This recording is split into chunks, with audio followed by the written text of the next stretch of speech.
feathers in the morning light, fluttering softly, taking flight. Buzzing hums in the meadow's breeze, a symphony among the trees. Little wings of wonder in the air, dancing freely without a care. From the skies to the forest floor, nature's beauty forevermore. This is Little Wings of Wonder, Inside the Fascinating World of Hummingbirds by Bradley Barkhurst, narrated by Roy Bunales. Chapter 4: The Perfect Hummingbird Garden. Creating a living paradise for nature's jewels. The perfect hummingbird garden is more than a collection of flowering plants. It's a carefully orchestrated ecosystem that provides everything these remarkable birds need throughout their annual cycle. When designed thoughtfully, such a garden becomes a beacon that attracts hummingbirds from considerable distances, offering them a reliable sanctuary where they can feed, rest, nest, and raise their young. Creating this paradise requires understanding the intricate relationship between hummingbirds and their environment.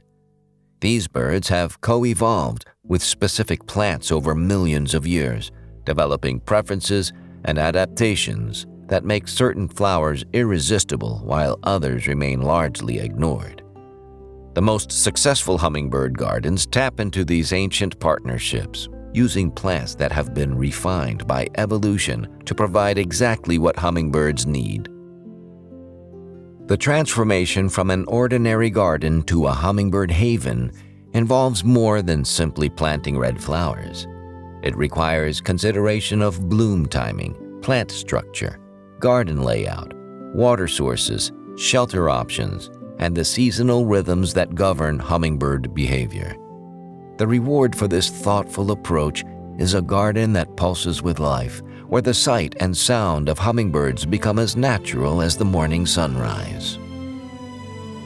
The foundation: understanding hummingbird plant preferences. Before selecting specific plants, it's essential to understand what makes certain flowers irresistible to hummingbirds. The classic hummingbird flower is tubular in shape, rich in nectar, and often red in coloration. This combination reflects millions of years of co-evolution between hummingbirds and their preferred nectar sources. The tubular shape serves multiple purposes. It excludes many insects that might steal nectar without providing pollination services, while accommodating the long, slender bills that hummingbirds use to reach deep into flowers. The flower structure often positions the stamens and pistils so that visiting hummingbirds inevitably brush against them, ensuring effective pollen transfer. Red coloration has become the hallmark of hummingbird flowers, though the reality is more complex than this simple association suggests. While hummingbirds can see red clearly and are attracted to it, they also visit flowers of many other colors when nectar quality and quantity are high. The preference for red may reflect the fact that most insects cannot see red effectively, reducing competition for nectar resources. Nectar quality is perhaps the most critical factor in determining a flower's attractiveness to hummingbirds. The ideal nectar contains approximately 20 to 25% sugar, concentrated enough to provide substantial energy, but dilute enough to flow easily through a hummingbird's specialized tongue. Flowers that produce nectar with different sugar concentrations may be visited less frequently or ignored entirely. The timing and abundance of nectar production also influence plant attractiveness.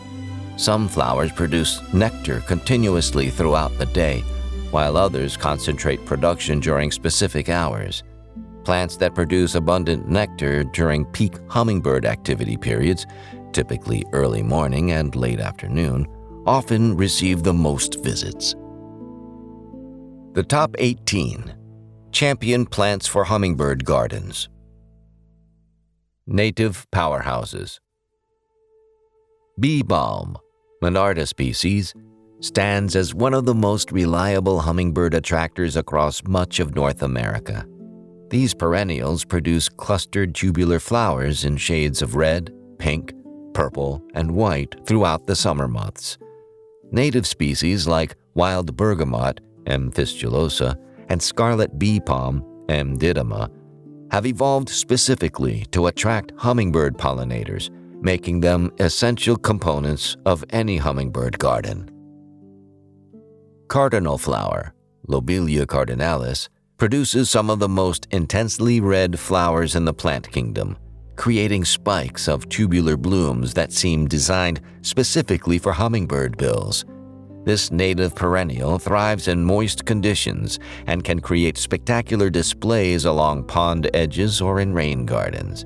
Its late summer blooming period coincides perfectly with fall migration, making it invaluable for supporting traveling birds.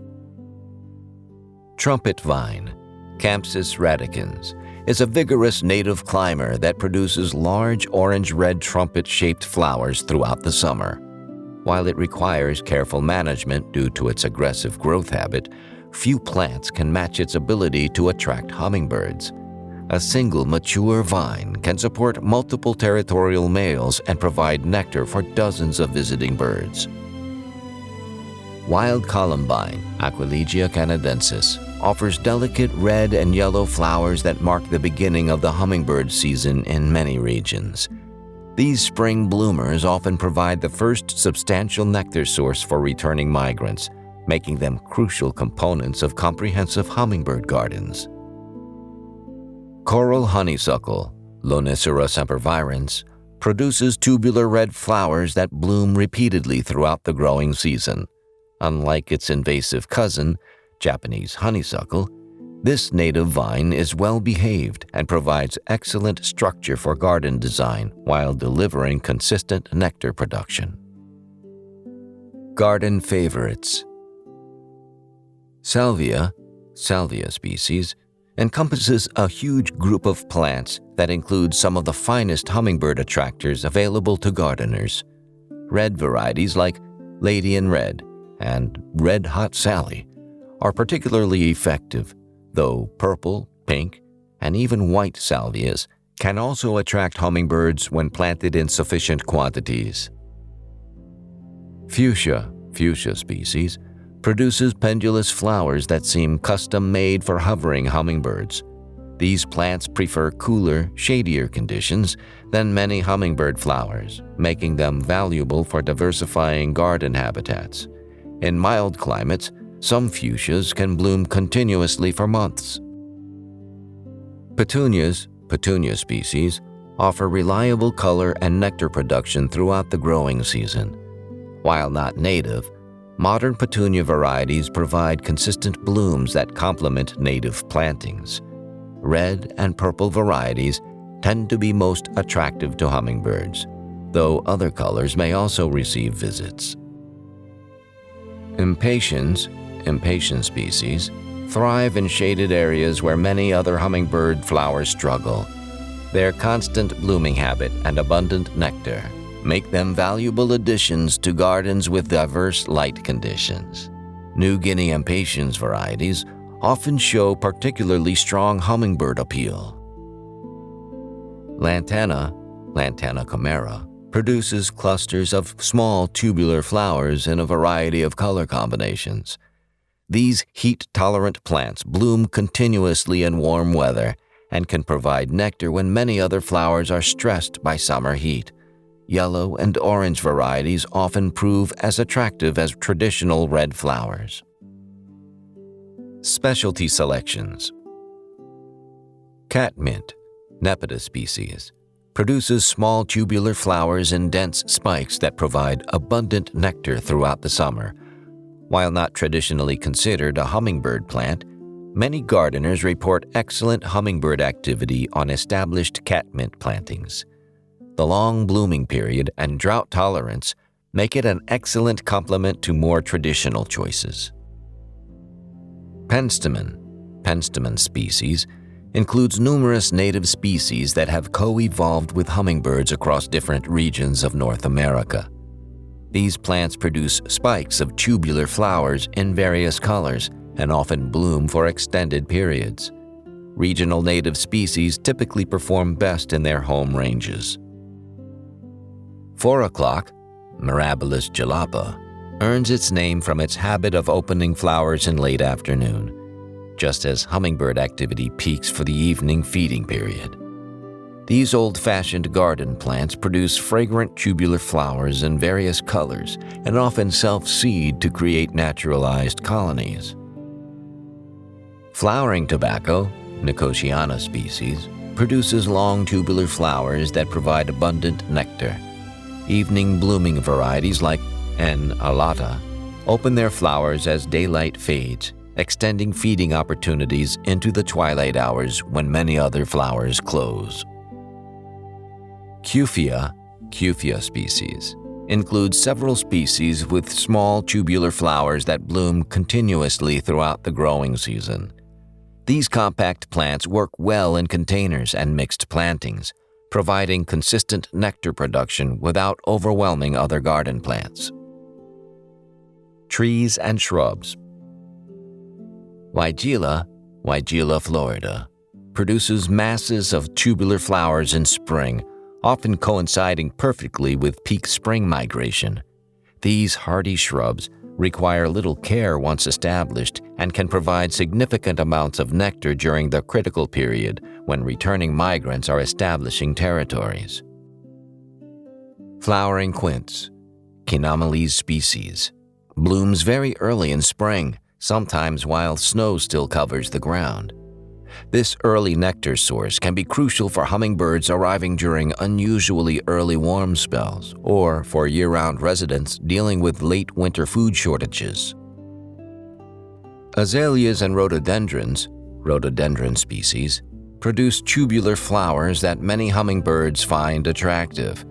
Spring blooming varieties provide nectar during migration periods, while evergreen types offer year-round shelter in addition to their floral contributions.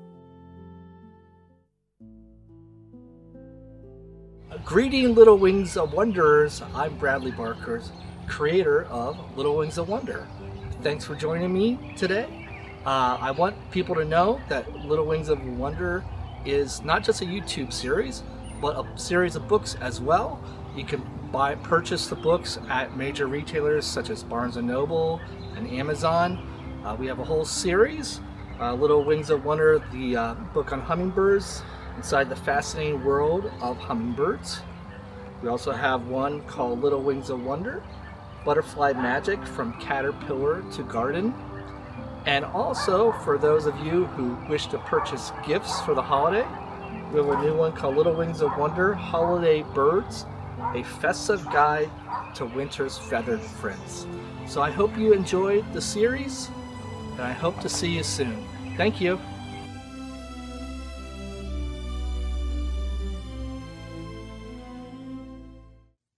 Design principles for maximum impact. Layering for continuous resources. Effective hummingbird garden design employs vertical layering to maximize both nectar production and habitat diversity. The canopy layer consists of flowering trees that provide early season nectar, nesting sites, and perching opportunities. Understory shrubs offer mid-level resources and shelter, while herbaceous perennials and annuals fill the ground layer with abundant summer and fall blooms. This layered approach mimics natural ecosystems while providing resources throughout the vertical space that hummingbirds utilize. Different layers bloom at different times and provide varying types of resources, ensuring that gardens remain attractive throughout the hummingbird season. The positioning of plants within these layers affects both their individual performance and their collective impact. Taller plants should be positioned where they won't shade shorter sun-loving species, while shade-tolerant plants can be used to fill areas beneath trees and large shrubs. succession planting for season-long bloom. Perhaps no aspect of hummingbird garden design is more important than ensuring continuous bloom throughout the hummingbird season. This requires careful selection of plants that bloom at different times, creating an unbroken succession of nectar sources from spring arrival through fall departure. Early spring bloomers like flowering quince and early azaleas provide crucial resources for the first returning migrants. These are followed by late spring flowers such as weigela and wild columbine, which bridge the gap to early summer bloomers. Summer represents the peak period for both hummingbird activity and flower diversity.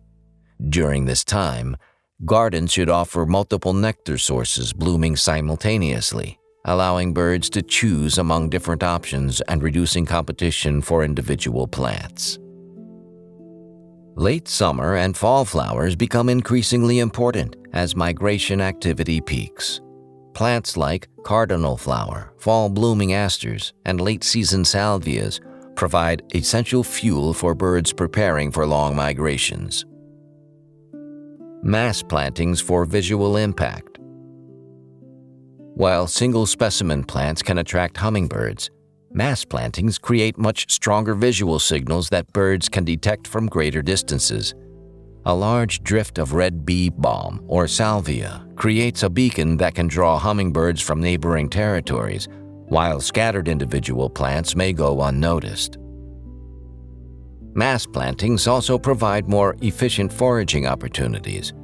Rather than expending energy traveling between widely scattered flowers, hummingbirds can visit many blooms in a small area, maximizing their nectar intake per unit of energy expended. The size of effective mass plantings varies with the species and the garden space available. Even modest groups of 3 to 5 plants can create noticeable improvements in hummingbird activity compared to single specimens. Creating microclimates. Thoughtful garden design creates diverse microclimates that support different types of plants and extend the overall blooming season. South-facing slopes and areas near heat-absorbing structures create warm microclimates that extend blooming periods and support heat-loving plants. Conversely, north-facing areas and locations near water features remain cooler and moister, supporting plants that prefer such conditions. These cooler areas often maintain blooms later into hot summer periods when plants in full sun may shut down flower production. Wind protection becomes particularly important for hummingbird gardens, as these birds prefer to feed in calm conditions where they can hover steadily without fighting air currents. Strategic placement of shrubs and structures can create calm feeding areas while maintaining adequate air circulation for plant health. Regional adaptations, matching plant to climate. Eastern deciduous regions. Gardens in the eastern deciduous forest region should emphasize native woodland plants that have co-evolved with ruby-throated hummingbirds. These gardens benefit from the natural shelter provided by deciduous trees while taking advantage of the rich, moist soils typical of these regions. Spring ephemerals like wild ginger and early woodland flowers provide resources for early migrants, while summer bloomers like bee balm and cardinal flower carry the garden through peak breeding season. Fall migrants benefit from late-blooming native asters and goldenrods that extend nectar availability well into autumn. The seasonal leaf drop in deciduous regions provides natural mulch that helps retain soil moisture and suppress weeds, reducing maintenance requirements while creating conditions that many native plants prefer. Western mountain regions. High-elevation gardens in western mountain regions face unique challenges, including short growing seasons, intense ultraviolet radiation, and dramatic temperature fluctuations. Plant selection must emphasize hardy species that can tolerate these extreme conditions while providing nectar during the brief mountain summer. Native pestamens, paintbrushes, and mountain wildflowers have adapted to these harsh conditions and often provide spectacular displays during the brief growing season. These plants typically bloom intensively during the few months when conditions permit, creating concentrated nectar sources that support high densities of hummingbirds. Shelter becomes particularly important in mountain gardens, where sudden weather changes can create life-threatening conditions for hummingbirds. Dense evergreen shrubs provide essential protection from wind, hail, and sudden temperature drops. Desert Southwest. Desert gardens must balance the need for nectar-rich flowers with the reality of water scarcity and extreme heat. Native desert plants like penstemon, tuberosa, and various cacti have evolved to bloom during periods when water is available while surviving extended droughts. The timing of desert blooms often follows rainfall patterns rather than strict seasonal schedules, requiring garden designs that can provide nectar sources throughout unpredictable weather cycles. Supplemental irrigation may be necessary to maintain consistent bloom on non-native plants. Heat tolerance becomes crucial for both plants and the hummingbirds that visit them. Gardens should include shade structures and cool microclimates where birds can rest during the hottest parts of the day. Pacific Coast. The Mediterranean climate of the Pacific Coast allows for year-round gardening and the cultivation of plants from similar climates around the world. This region can support both native species and carefully selected non-natives that complement the native flora. The mild winters allow some hummingbird species to remain year-round, requiring gardens that provide nectar sources throughout the winter months. Plants like winter-blooming fuchsias and early flowering shrubs become essential components of Pacific Coast gardens. Summer drought conditions typical of this region favor plants with low water requirements once established, though supplemental irrigation may be necessary during the driest periods to maintain optimal bloom production. Water features, the essential element. Water ranks equally with nectar as an essential requirement for successful hummingbird gardens. These birds need water for drinking, bathing, and the insects that comprise a significant portion of their diet. The most effective water features combine accessibility with movement, creating both functional resources and attractive garden focal points. Moving water sources. Hummingbirds are strongly attracted to moving water, which they can hear from considerable distances and which remains fresh and clean without stagnation. Simple drippers created by allowing water to fall drop by drop from a height of several feet create the sound and movement that hummingbirds find irresistible. Recirculating fountains provide continuous water movement while conserving water through reuse. The sound of flowing water serves as an audible beacon that can attract hummingbirds from neighboring areas, while the movement prevents mosquito breeding and keeps water fresh. Misters create fine sprays that hummingbirds enjoy flying through for bathing. These systems can be installed in trees or shrubs to create naturalistic bathing opportunities that don't require additional structures. Shallow basins and natural features. Traditional bird baths often prove too deep for hummingbirds, which prefer water depths of no more than half an inch. Shallow saucers or specially designed hummingbird baths provide appropriate depths while remaining easy to clean and maintain.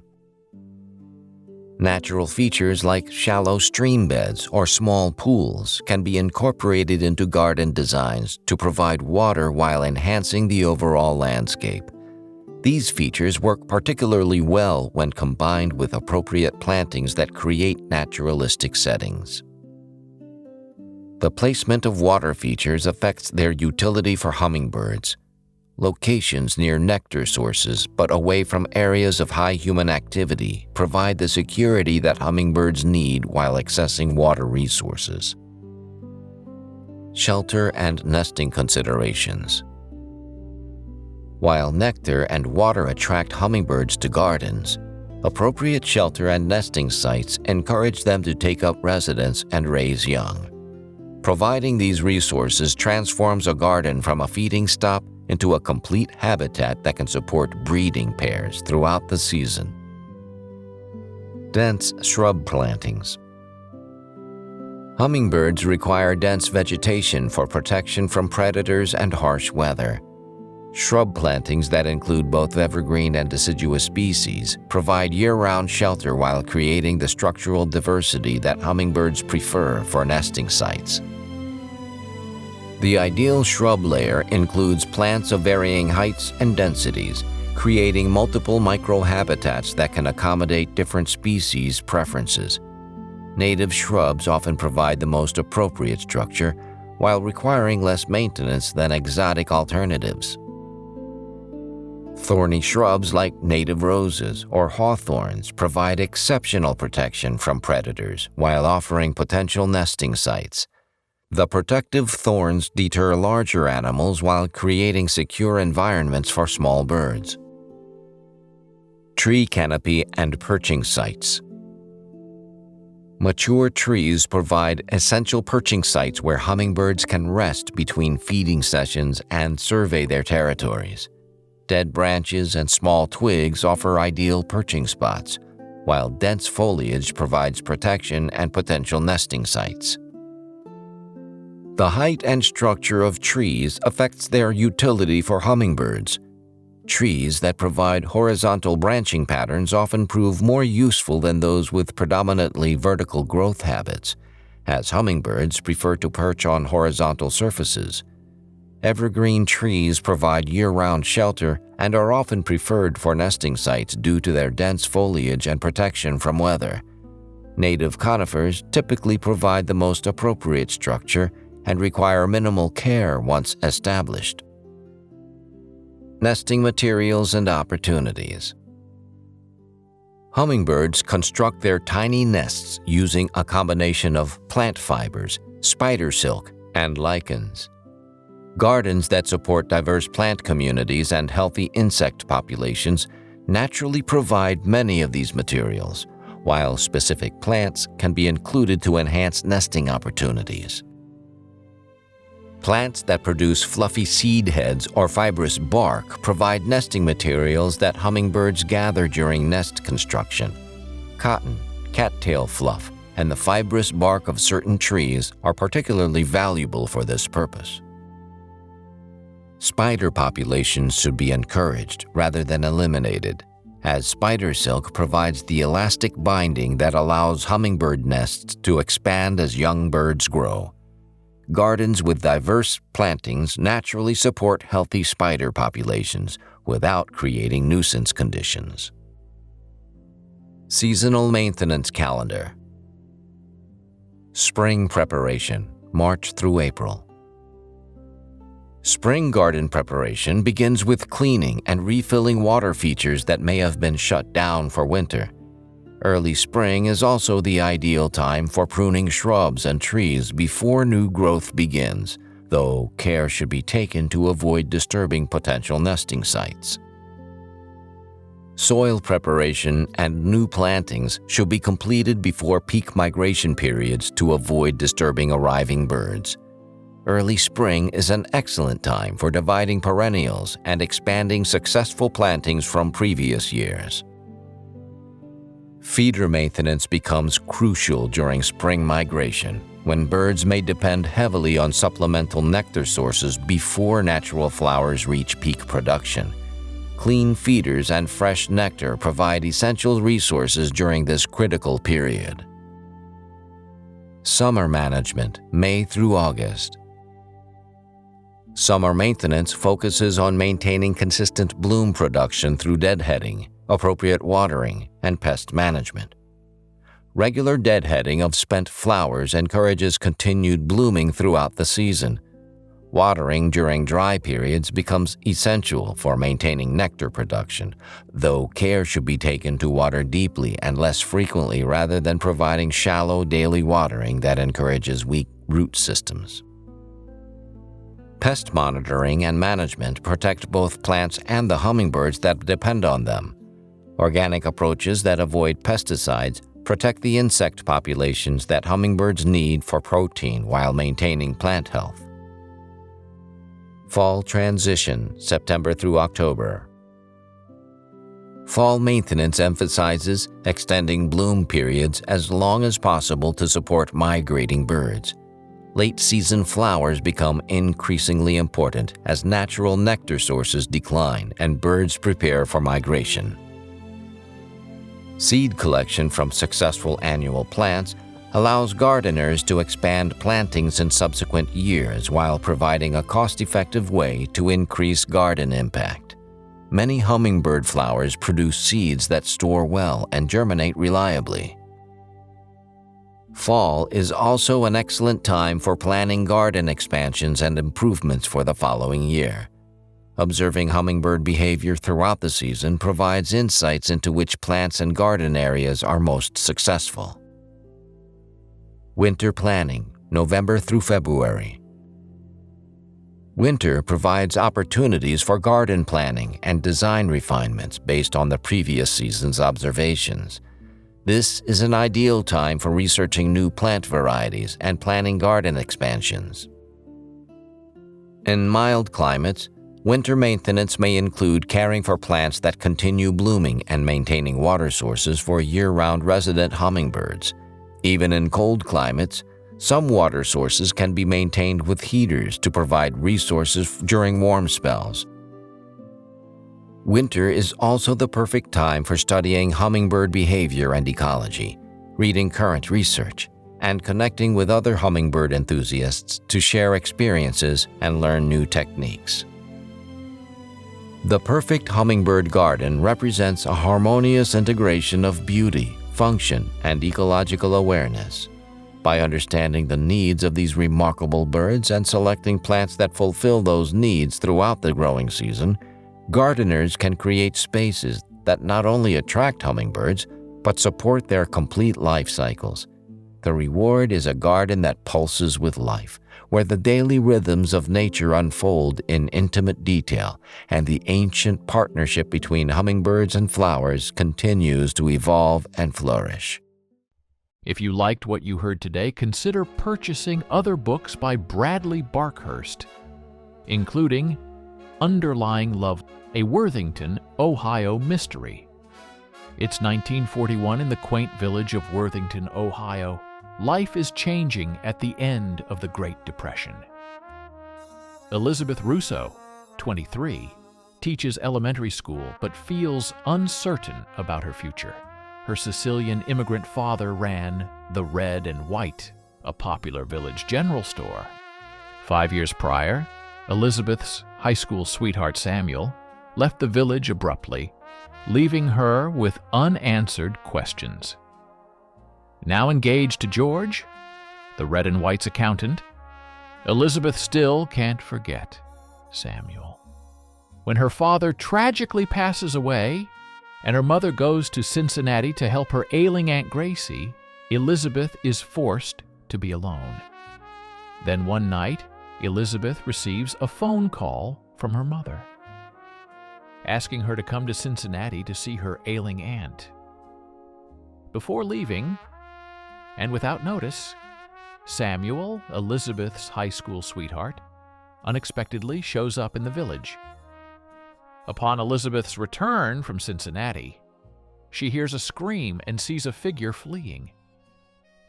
The village banker, Mr. Collins, is found murdered, with suspicion falling on a local hobo. Elizabeth and her quirky neighbor, Betty Wimsfeld, investigate the murder. As they uncover village secrets, Elizabeth struggles with her feelings for George and Samuel. Will Elizabeth solve the murder mystery? Will she choose her stable engagement or risk rekindling an old flame? Find out in Underlying Love, a Worthington, Ohio mystery. Available through major book retailers and underlyinglove.com. Stay tuned for the next episode of Little Wings of Wonder, Feeding Stations That Work.